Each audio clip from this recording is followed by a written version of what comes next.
siya ang guest speaker natin. May kasama siya dito yung ano natin, yung consul natin. Consul General si Rosario Lemke. Ma'am, good afternoon. Nandito din si Joaquin Aragon, Consul in Philippine Consul. Meron din tayo si Rosana de la Cruz, Consul. Good afternoon, ma'am. Okay, and then si attaché ng MWALA, Carmelita Raquiza. Welfare officer, Miss. So, Miss Grace de la Cruz, welfare attaché. Assistant. Okay, sorry. Labor attaché. Good afternoon, ma'am. Good afternoon, ma'am. Yeah, welcome to Gong. And counselor, right? Yeah. Okay. Ma'am, sir, welcome to Cortec Workforce Housing. My name is June Ganaan. Ako ngayon yung assistant campus. Yung campus namin nasa Manila siya is doing interview of safety indoctrination for workers na papabalik dito sa COP. Okay, so we're expecting mga 500 o more. Babalik dito. So, para ano naman tayo? Meron na nakatayo doon, no? Umpisa na natin, ano? So, I'll present you si Mr. Arnel Ignacio, Administrator ng Overseas Workers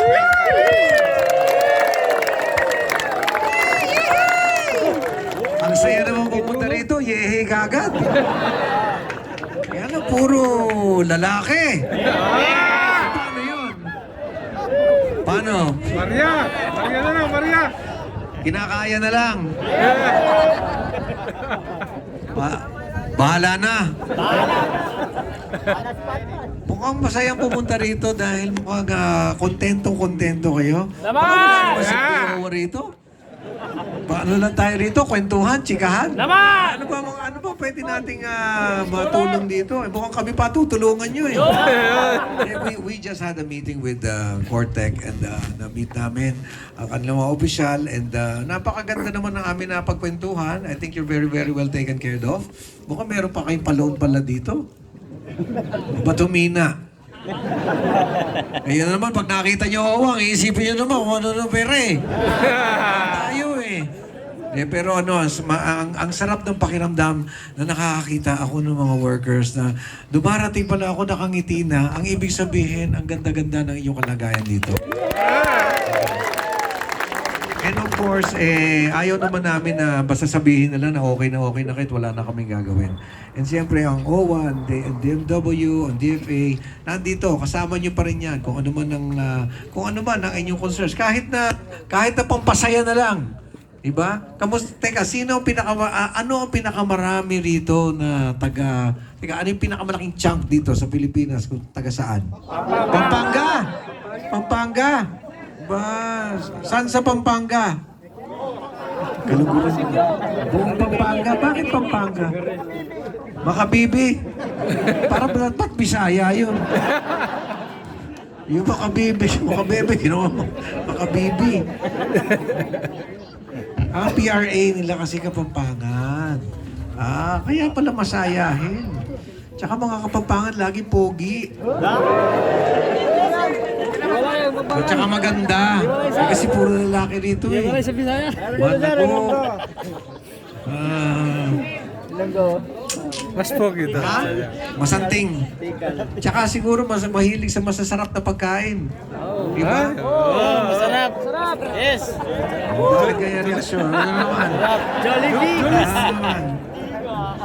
Juicy. Hindi talaga. I'm just expressing my joy. Alam nyo, ikot kasi ako ng ikot ng buong mundo.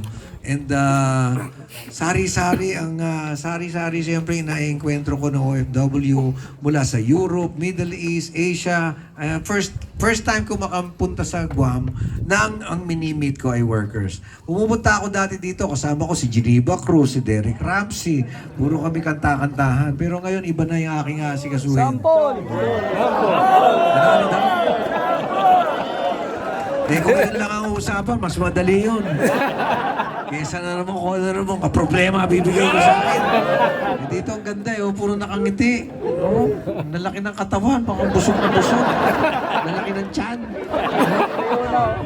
Lahat pa naka-cellphone. Mukhang masaya nga rito, no? Budweiser. Wonderful sight to see. Nagla-live ako, nakikita tayo ng mga... Ito to, pambuong mundo. Ay, naku, namatay pala. Wala. Ayan. Oh. Kawayan nyo naman yung mga taga... nasa kong ako.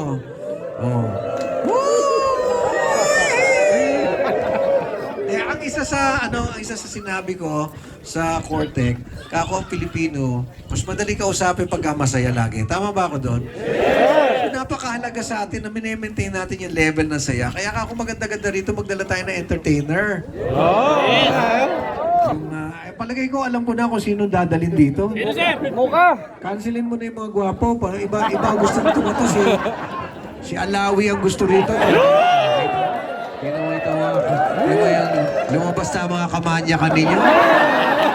Gusto niyo yung mga naglalaban na yung damit na lalaban nakasuot pa. O sige, let's work on that. Ang sabi ko kasi mas madali tayong katrabaho pagka ang damdamin natin. Masaya di ba? Tama ba ako nun?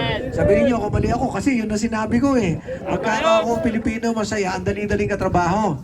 Tama ba? Tama! Pagka ako nagseryoso yan, kung ano-ano ng problema na maisipin niya, kahit walang problema. O kaya kailangan lagi masaya. Mukha naman kayo masaya rito. Pwera yun, nakaupo doon sa nagsusulo. Peace daw, peace. Isali nyo naman yan. Baka mamaya kung ano na iniisip niya, halika rito. Ba't ka nagsusulo dyan? Saan yan? Baka nag-iisip kung ano yun. Wala ka bang kaibigan dito? Upo doon sa bakal. So, sige, mag-survey tayo kung sino ang dapat natin dalhin dito. We have to keep the spirits high. And generally naman, mukhang okay kayo rito. Yes, sir. At ang dami palang projects itong Cortec. Yes. At kayo ang gumagawa niyan. Yes, sir. Ang gagaling nyo pala. No, wala lang sa itsura, no?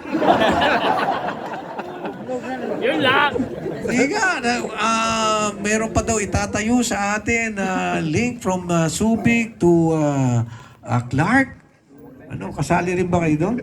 Kasi daw, kayo talaga ginagalantayan. Lagi kayong kasama pagka magaling ang ating performance. Lagi tayong kasama sa lahat ng construction Diba? Tama ba ako doon? Yes, sir. Ba't di kayo sumasagot pag maganda yung sinasabi? Para pag gusto nyo lagi problema pag-usapan. Nandun pa rin siya. Ba't ayaw ba makisama rito? Ay, hindi ba ito taga-Cortec? Iba yun?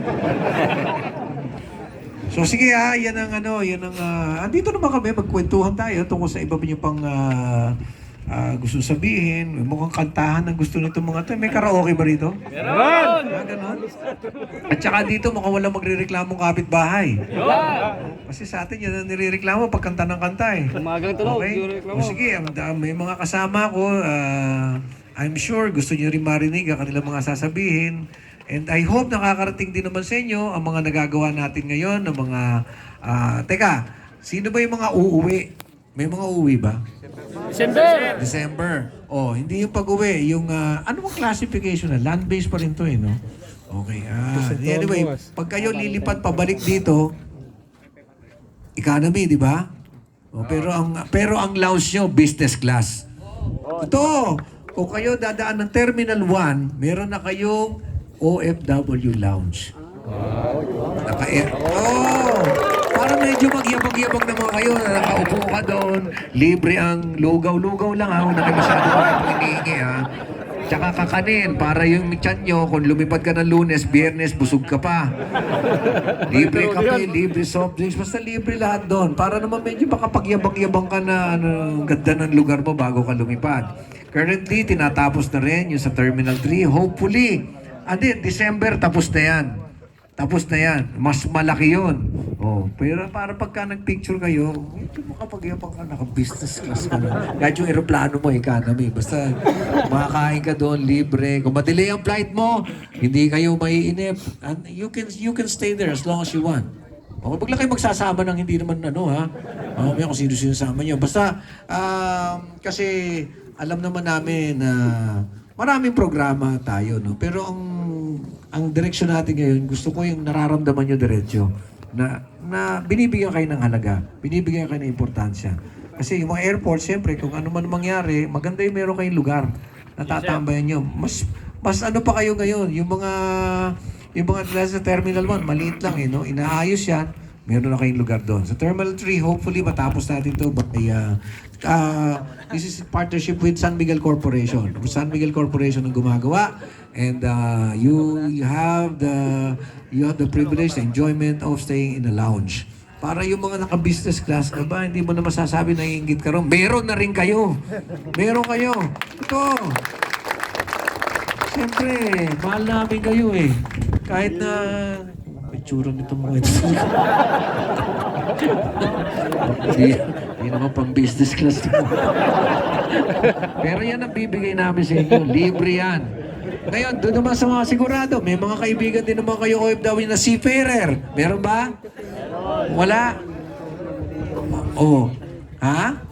Meron, Oh, sir. kapatid, yung mga seafarers naman, yung mga lagi natin nakikita, nakatambay doon sa kalaw. Diba? Merong envelope yan. Tapos, nagtutoothpick para kunyari kumain na.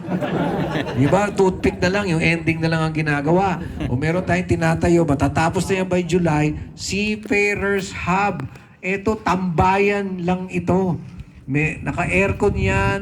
Meron lang para hindi sila nabobola ng mga ambulance chaser na abogado. Meron tayong lalagay na abogado dyan para yun na mismo ang kinakausap nyo na matuturuan kayo ng tama. Alam mo naman, minsan di natin alam kung yung mga pinagpipirmahan natin, pirma tayo ng pirma. Meron na kayong ganun doon. Of course, food will be free. It has a 24, it will be operated 24 hours para doon sa mga kaibigan nyo, kapatid, kamag-anak ng mga seafarer. Pero pwede rin naman kayong pumunta ron. Pwede rin, wala naman. Nakalagay lang seafarers kasi nandun sila nakatambay. Ilang taon na yon nakatambay sila sa may kalaw. Diba? Ba't ka natatawa? Hindi mo nakakatawa yung sinasabi ko. Parang iba na to Doon ka na nga rin sa bakal doon sa mga ay, nawala na. Ha? Sana? Ito, kapapangan ka ba? Ano? Manila?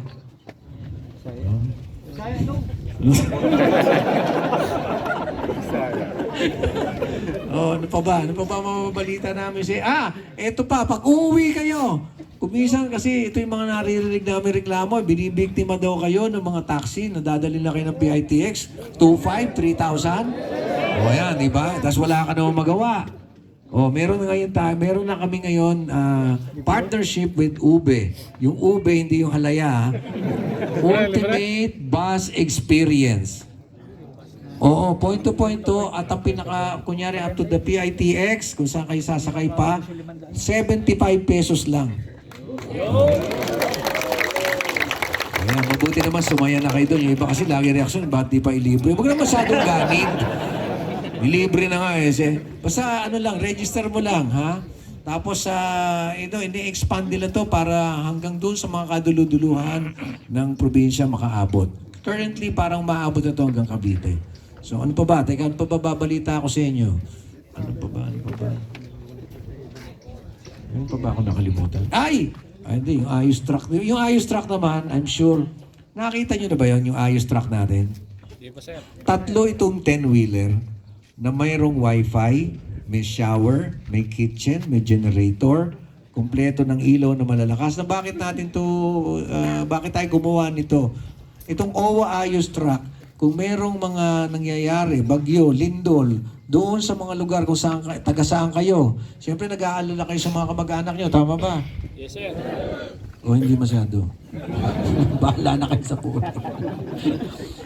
Ito, padadala natin doon para meron na tayong libreng pagkain, yung wifi, makakuha sila. At siyempre, pagka merong mga ganitong bagyo, lindol, napuputol ang kuryente, may generator to, 2. Para meron silang ilaw, meron silang makapag-charge ng phone, at merong wifi. Para you can maintain contacts with the people you love, with your loved ones, relatives, anak, misis, pangalawa, pangatlo. Kaya magkaroon ng lindol sa Pampanga, kinakausap yun, taga Visayas. So yan lahat, iniisa-isa natin para maramdaman nyo na lagi namin kayo naaalala. Yung mga ganitong bagay kasi, ang lakas maka-torture sa isip eh, di ba?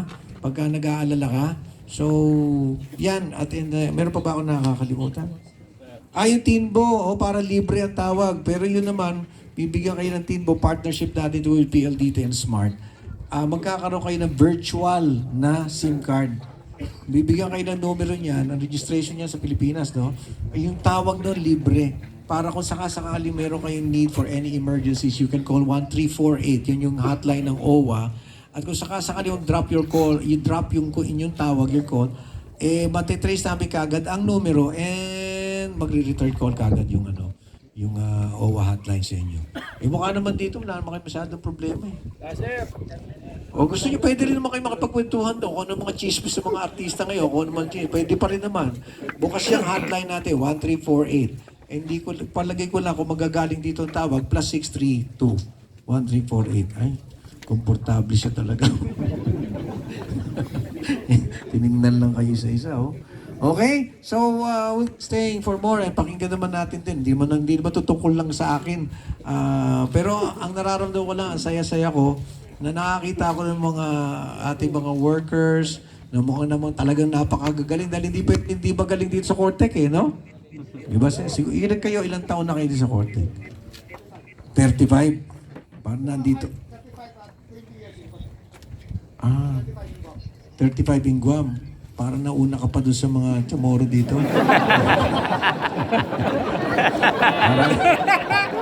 Parang tinatanim pa lang yung mga puno rito, nandito ka na. Kaya talaga ito pala ng ano eh. Dapat tumakbo ka na rin. Nakita ko dami mga tarpaulin eh. Iboboto na kita. Ano nga ba pangalan ni Sir? June Banaag. Dr. Lab pala. Okay, very, very honored to meet you and thank you for taking care of our workers and mananatili kami inyong mga matatatag at malakas na partner para lalong maging magaang ang kalagayan ng ating mga workers, and we're very, very happy na dito nakikita natin na mukhang very, very well taken care of ang ating mga trabador. Thank you, thank you.